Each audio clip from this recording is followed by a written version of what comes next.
2 months ago, I purchased this Ubiquiti Smart Power System. The model number is USP-RPS. Just by looking at the box, you can tell it must be very deep. I already mounted on the rack. I will show you later. Let's talk about what's included. It has proprietary cable included. It's very well built and very heavy, very bulky. Seems to be not long enough, but if you only power your devices on your rack, it's long enough in my case. Unfortunately, it only comes with one cable. But this device supports 6 UniFi devices, so you need maximally 6 cables. I need all of them, so I purchased 5 additional cables. Let me show you. This one is the cable comes with the device itself, and this cable is the one I purchased separately. And this one, according to the website, the length is 1.5 meter, and the one which comes with the device, I believe is about 1 meter. Ubiquiti doesn't sell the 1 meter one. It only sells the 1.5 meter, which is a little bit strange to me, but anyway, both work for me. In my case, I prefer the shorter one, but you cannot buy it from Ubiquiti, at least from their website. By the way, this is the package for this cable, the longer cable. It's very impressive, even for a power cable. Ubiquiti has such a good packaging. This is how it looks like after I mount it on the rack. So this lowest one is the RPS device, and all the other connected devices are Ubiquiti, either switches or UNVR. Many people worry about the cable management because of the bulky power cable, right? But I already plugged in all the 6 of them. Only this one is not in use, so it's still manageable, right? So just reside in one side of the rack. It doesn't bother me at all. And many people may have concern about the noises of the fans. As you can see, it comes with 3 fans in the back. All the noises you hear now come from either this UNVR or this Aggregation Pro.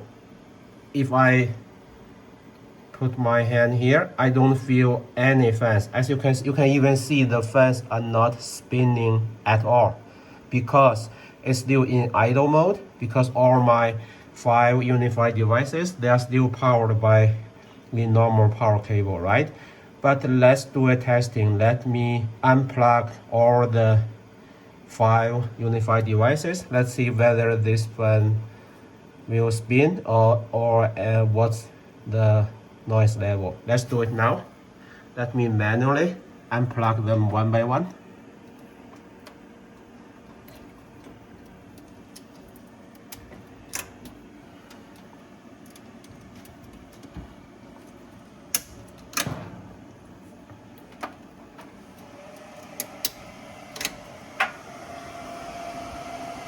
Okay, now the fans are spinning. As you can hear, it's very audible. So it's not a problem to me because I have 2 rack mount servers, so it's much louder than this. But remember, this noise only comes when it's really working, when you lost power for some reason, right? But it's not the normal case. Normally, it's super quiet. When some people see the Ubiquiti redundant power system for the first time, they may think it's a UPS system from Ubiquiti. No, it is not. If you check the web page, it says in the event of power failure, failover is automatic so that your device will continue to operate. It just provides a redundant power, as the name suggests. But in the right side, if you check what's UPS, it provides near instantaneous protection by supplying energy stored in battery or something else. Ubiquiti's redundant power system, it doesn't come with a battery. If it does have the UPS functionality, the price won't be $399. I have two rack mount servers. They both have the redundant power system. For example, this Supermicro, it has two power supplies here, and this Dell server, it has two as well. So for example, for this Dell, these two power supplies, they can work together, and it can also only work on one, but the system will give warning. And if you want, you can provide power to the two power supplies using two different UPS so that they can get power independently. In the UniFi world, let me move on to the UniFi switches. For example, for these switches, it only has one built-in power supply. Ubiquiti chooses not to have a second redundant power supply built in. Instead, it only provides a port so that you can plug in this cable, and you can choose to purchase a separate RPS, redundant power system, so that you can provide the redundant power. It's a way to save money for some people. If you don't want to have a extra power supply, and it can also save money for folks like me. I choose to have a separate redundant power supply system, but it can work for 6 of my different UniFi switches. So for each one, it only cost me less than $100. I believe it's cheaper than having a built-in redundant power supply.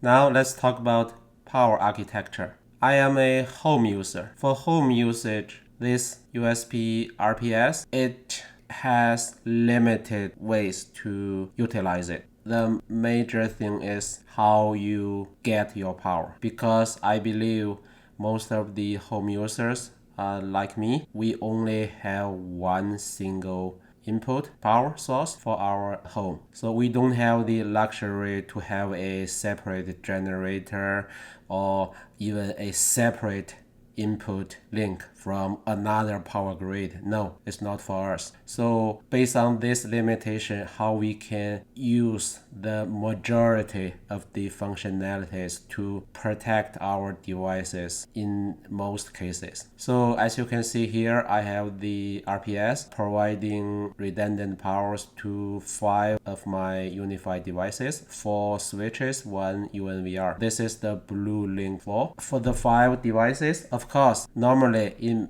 most of the time, they are plugged into a rack mount UPS.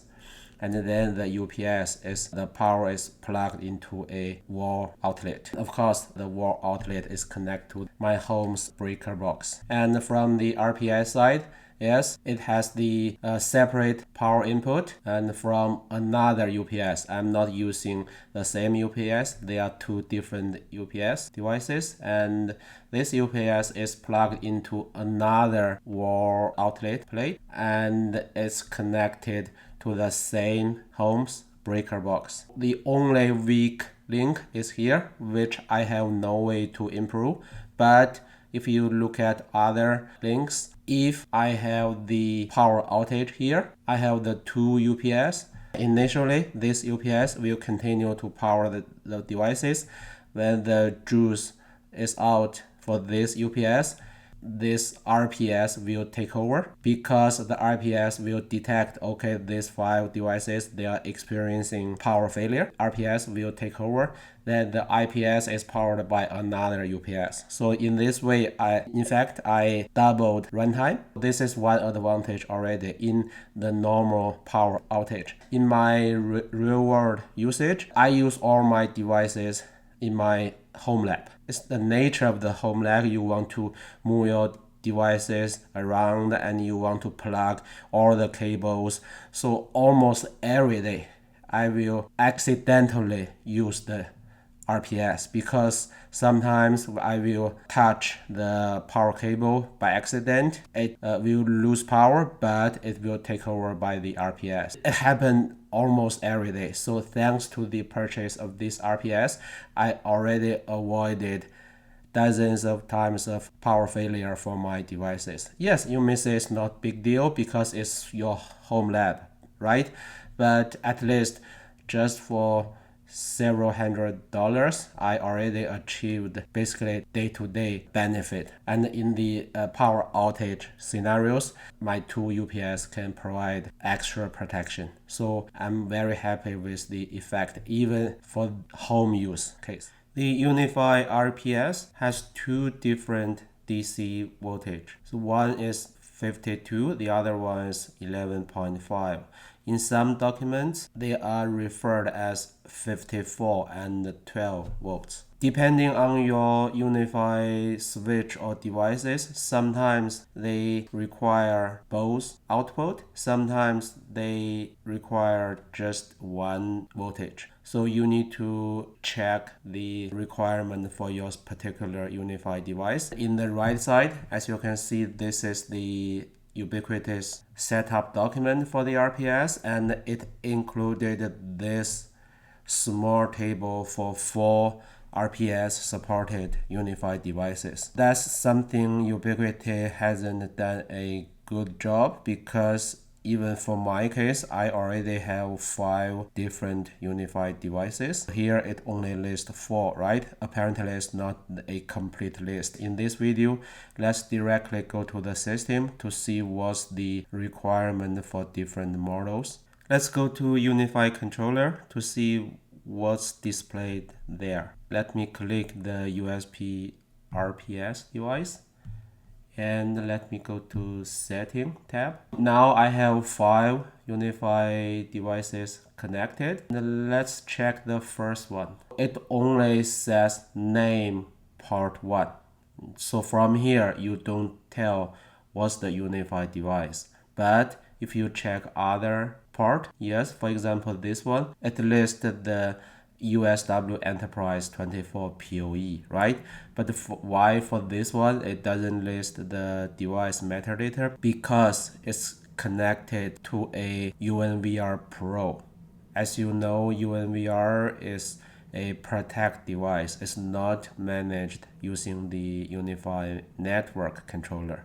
It doesn't show you the device information. That's very disappointing, because here it's very difficult or even impossible for you to tell what's device connected. It doesn't list the MAC address, it doesn't list the IP address, so there's no way to tell what's device at all. That's the first thing I don't like. Let's check the part of which it does show some more information. For example, the 5th outlet, it says it's connected to my USW Pro 24 switch. It's good. It lists the current voltage and power, and as you can see, the power is very low because it's still using the built-in power supply, so RSP is still in the standby mode. But then if you check the very last line here, it says power required 12 volts and 54 volts, but in the end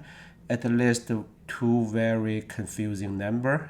First one says 30 volt, the second line shows 0 volt. I realize it's a bug because it's not volt, should be watt. Basically, it's telling you the specification for the device. According to UniFi's documentation for this particular switch, it only needs 12 volts and it needs 30 watt and doesn't require 54 volt. That's what the last 2 lines for, but it's buggy, right?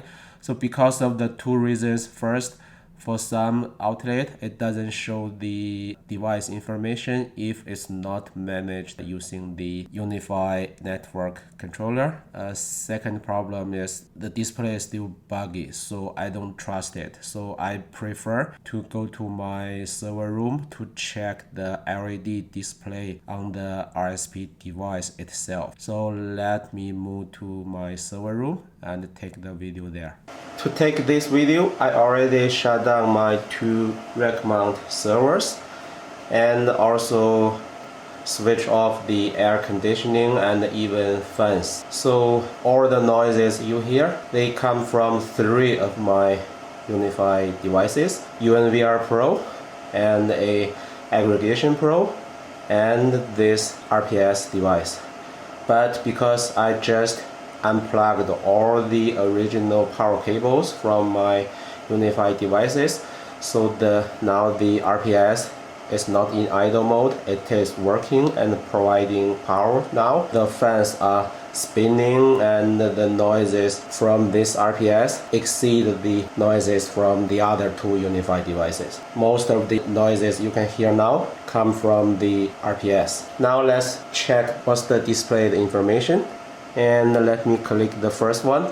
Remember I mentioned my first outlet is connected to a UNVR Pro, and as you can see now it's correctly displaying. Okay, so the number behind the first slash is 250 watt. That's the upper limit for this particular UNVR Pro, and the 42 number is the current power consumption. In my understanding, the Ubiquiti UNVR or UNVR Pro, basically they work like a NAS. So a computer needs 12 volts, right? That makes sense to me. Let's move on to the second part. The second part is connected to a USW Enterprise 24 ports PoE, and because it's PoE device, so you can see for the 54 watt line, you can see the 600 watt upper limit, and now it is consuming about 100 watt. But for the 12 volt line, it is also consuming some power, so it needs output from both DC output. Move on to the third part. Oh, I'm sorry. Previous one is connected to a 48 port PoE Pro, and the third one is connected to the Enterprise 24 port PoE. It needs less power for the 54 volt, and now it's consuming also less than the second device we just checked. That makes sense. Even though now I have 2 PoE switches, they are working in a mode which consumes much less power than the upper limit, which is a good news to me. Okay, move on to the next part.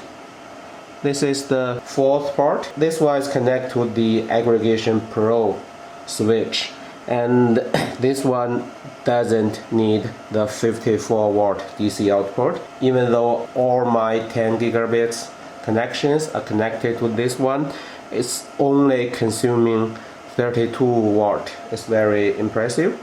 And move on to the next one. This is my USW Pro 24. This is not the PoE version, so it doesn't need 54 watt DC output, and it's only consuming 9 watt for the 12 volt. Okay, so we checked all the 5 available ports already. You may notice even on the LCD screen it's not showing any device name, right? Makes sense because it's not really using the UniFi controller information, so it doesn't have the metadata for the device. But it's not a big deal because I'm using it on my server rack. All my devices are on the server rack. If I want to know which port is connected to which device, I can easily check in the back, right? So it's not big deal. The reason I want to show you the LCD screen is to show you that's the way I check the working status of this device, because I'm sort of disappointed with the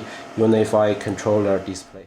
After looking into the real-world power consumption, let's think about the power budgeting on paper. So in the left side, as you can see, according to the Ubiquiti specification, the RPS has 6 ports. Each of them can support maximally 600 watt for the 54 volts and 350 watt for the 12 volt. But in total, 6 of them can support in total the same power requirement. So basically it's the same number. So when you consider the total power consumption, whether the RPS will support all your devices, you may calculate it carefully so that your maximum power requirement don't exceed the limit of the device. In the right side, as you can see, according to the examples provided by Ubiquiti. For example, if you have two Pro 48 PoE switches, you may think about it whether you want to hook them all into the same RPS, because just one of them, the total 52 or 54 volt DC power requirement is already 600 watt. It's the upper limit for the whole device already. If you hook up multiple ones, if they all use a lot of power, you may exceed the capacity of your RPS. This power budget topic naturally leads to the next point we want to discuss, which is the priority. When the device decides, okay, it doesn't have the capacity to support all the devices connected, how should the RPS respond? So the way UniFi-RPS device handle it is it has priority for each device, and it will support the higher priority device first. In the right side, let's check the Ubiquiti document about the priorities. It mentioned very clear here. First priority is based on your model. So the critical model is the gateway devices. Second one is the UNVR. I guess it also includes UNVR Pro. And then the lowest priority one is all the remaining UniFi switches. But most of your connected devices, they are Pro switches. How Ubiquiti differentiate the priorities? Now let's move on to the second part, which is the port priority. You want to connect the switch which is in your higher priority list to the small number port. So I don't think for normal home usage you will need to worry about this. At least in my case, the device is enough to support all my usage. But it's one thing to consider if you really have many power hungry devices, for example the 48 port PoE switch.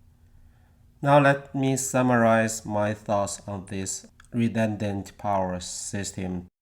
If you do need redundant powers, if you have multiple UniFi devices to connect to this power system, it will save money. Even for me as a home user, it already helped me a lot. I believe in the future it will also help me in different power failure scenarios. Thanks for watching.